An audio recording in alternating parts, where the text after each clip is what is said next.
Veja, o princípio básico que tem por trás do nosso motorzinho é exatamente a interação eletromagnética. A gente sabe, a gente aprendeu que dois ímãs se atraem ou se repelem.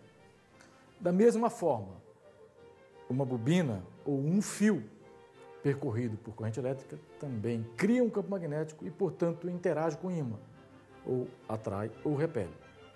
O conceito básico aqui é exatamente a geração de um campo magnético por uma corrente elétrica que a gente chama de indução eletromagnética.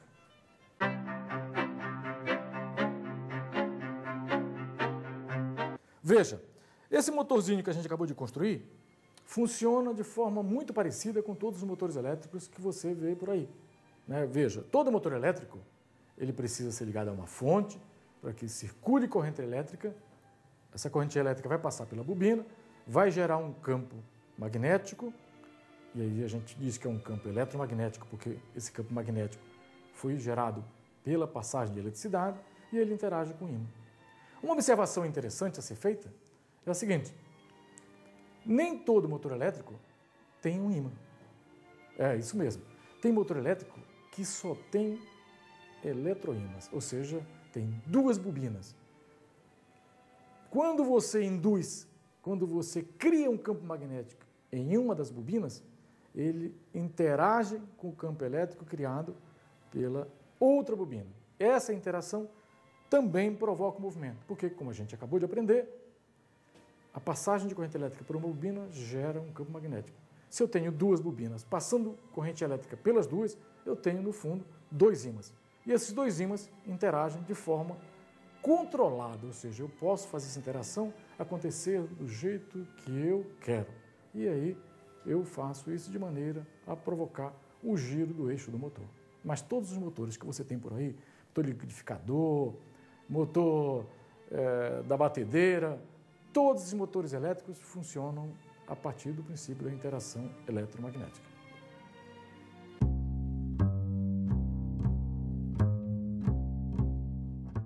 Você deve ter achado bem simples a construção e o funcionamento desse motorzinho, né? Pois aqui uma surpresinha, não é nada disso. A experiência tem mostrado para a gente que este brinquedo é um dos brinquedos mais maravilhosos que existem dentre esses brinquedos científicos. Ele encanta, entretanto, é muito fácil ele frustrar as pessoas que constroem. Então, a gente tem que tomar alguns cuidados, e eu vou dar algumas dicas aqui no sentido de evitar essa frustração. Entretanto, é importante também que se trabalhe esse detalhe na experimentação científica. É muito comum, é frequente os erros. Não acontecer do jeito que a gente esperava, não funcionar perfeitamente. Isto é muito frequente. E é importante que você fale isso para os seus alunos, ou seja, a gente vai tentar, a gente vai fazer, se não der certo a gente vai tentar compreender o erro e assim aprender um pouco mais. Mas veja, o grande detalhe aqui, a grande questão a ser cuidada é a raspagem das extremidades do fio da bobina.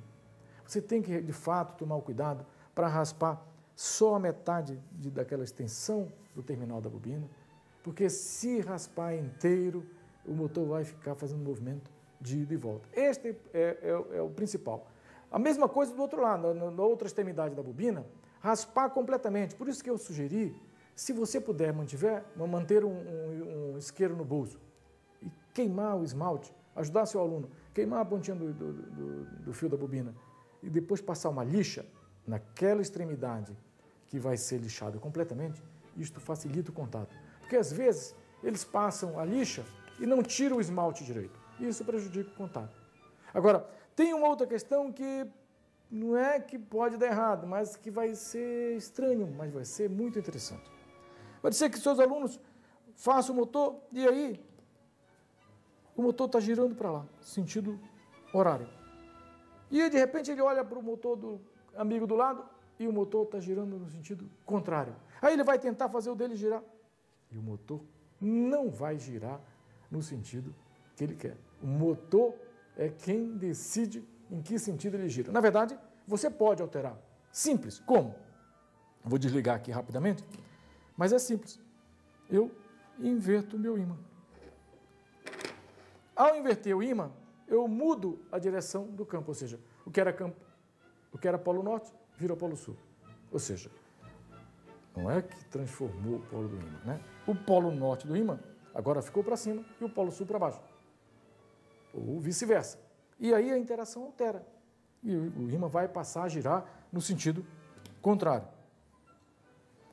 Outra alteração que você pode fazer é com o sentido da energia que chega ao motor. Se você tirar o fiozinho preto e o fiozinho vermelho e trocar de posição, ele também inverte. Por quê? Porque a gente já aprendeu que uma bobina percorrida por eletricidade se transforma no ímã. E a gente fez isso. Ao inverter a passagem, o sentido da corrente elétrica na bobina, a gente inverte a direção do campo norte-sul. Então, por isso que o motor gira na posição que ele quer. O mais importante é que essas experimentações, esses testes todos, devem ser feitos pelos seus alunos. Eles devem perceber isso aí. E se algum não perceber, por favor, chame a atenção, instigue, desafie. Eles precisam passar por esse pedaço para compreender melhor e serem mais encantados com essa história da ciência.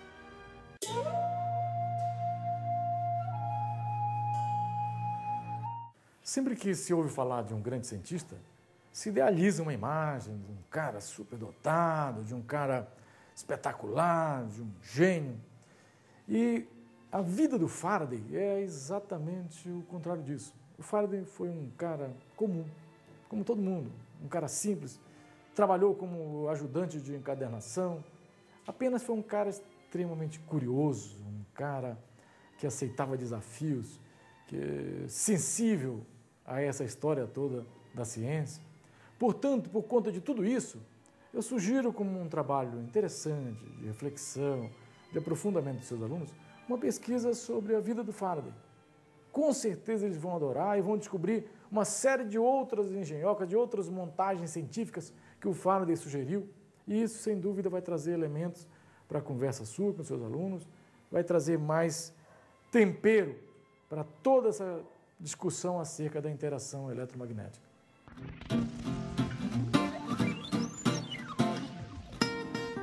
É isso aí, professor.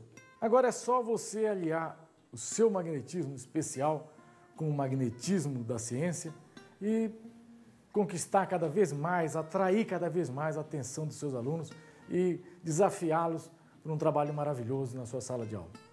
E não esqueça, logo a gente retorna com outro grande desafio no mundo dos brinquedos científicos.